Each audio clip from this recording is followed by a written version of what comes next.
So you remember when caramel dancing was a thing? Yeah, talking about that anime.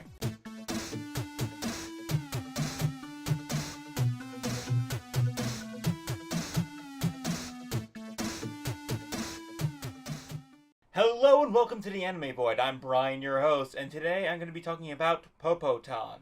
Popotan is an early 2000s anime by Studio Shaft, inspired by a visual novel by the same name.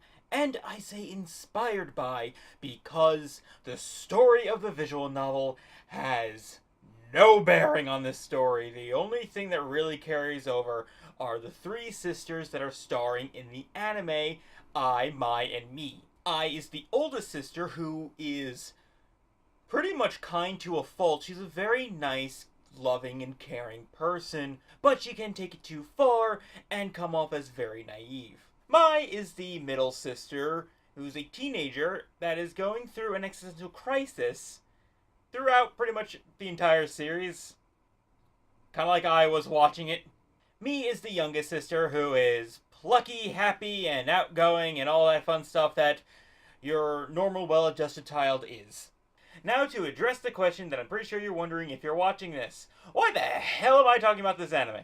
I am talking about this because I have to.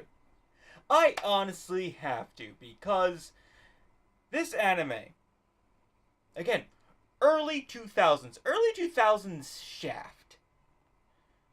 The animation is stiff, the illustrations are rubbery and flat, there's no real depth, the voice acting is actually pretty okay for the time, and the story is absolutely all over the place.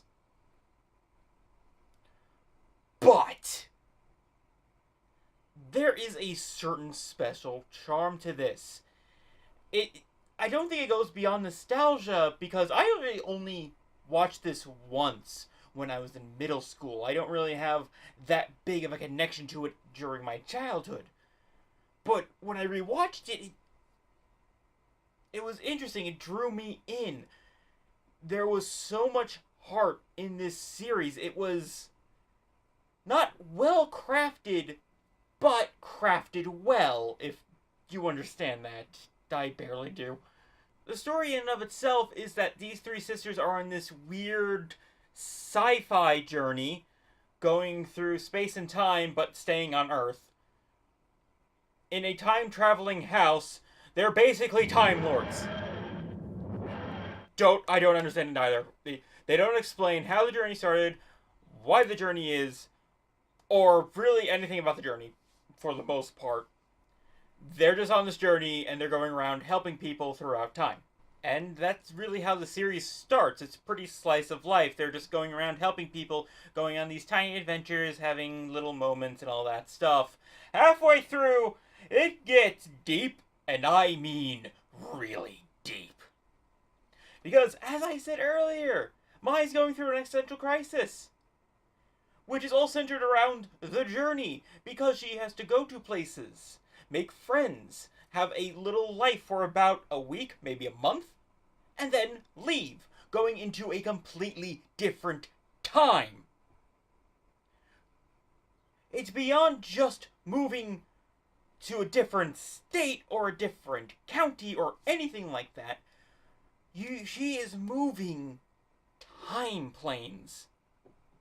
So all the friends she makes, she has to leave behind, because for some reason they only go forward in time rather than backwards. And I won't go into great detail about this, because I do want people to check this out, because I want to know if I'm crazy or not. But it makes you feel things, because stuff like that comes to a head later on. The weight of this burden that these three people bear just becomes too much. And again, I'm not going to explain how it becomes too much, or what they do to counteract that, or anything about how they interact with that. I want you to check that out. But for me, my reaction to it is I cried. I cried at Popotan. It touched me so deeply on a fundamental emotional level that I cried. This is an early 2000s anime with subpar. How? And that's where it comes in, where it's crafted well.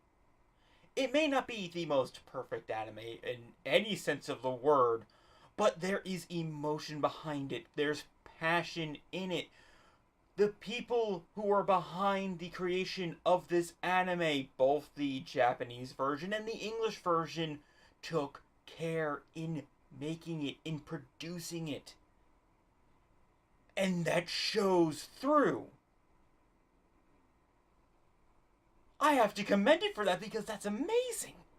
I will point out that since it's based off a visual novel, specifically an eroge visual novel, there is nudity in it. But it's interesting. Because I can't really call it fan service. It obviously is, but it's just the way that it's presented is different. Because they don't have like the special angles most of the time. They don't like really zoom in or do anything like that, or special poses. It's whenever they show nudity, 90% of the time, even 99% of the time, they're just people being naked. And inherently, there's nothing wrong with that. People can be naked. The human body is a beautiful thing and all that fun stuff. And since it's done in such a simple and really nothing matter, it's hard for me to truly call it real fan service. I mean, again, obviously it is. They're naked anime chicks. Duh. But it's just the way that it's presented makes it different from how others present this subject matter. Again, I might be crazy. So, go check this out for yourself. Come back to me with your opinion, or if you have already watched it, let me know down below. And thank you so much for watching. If you enjoyed this video and you want to see more, please like, comment, and subscribe. Hit that bell icon so you don't miss an upload from me. And I hope to catch you next time in the void. Later.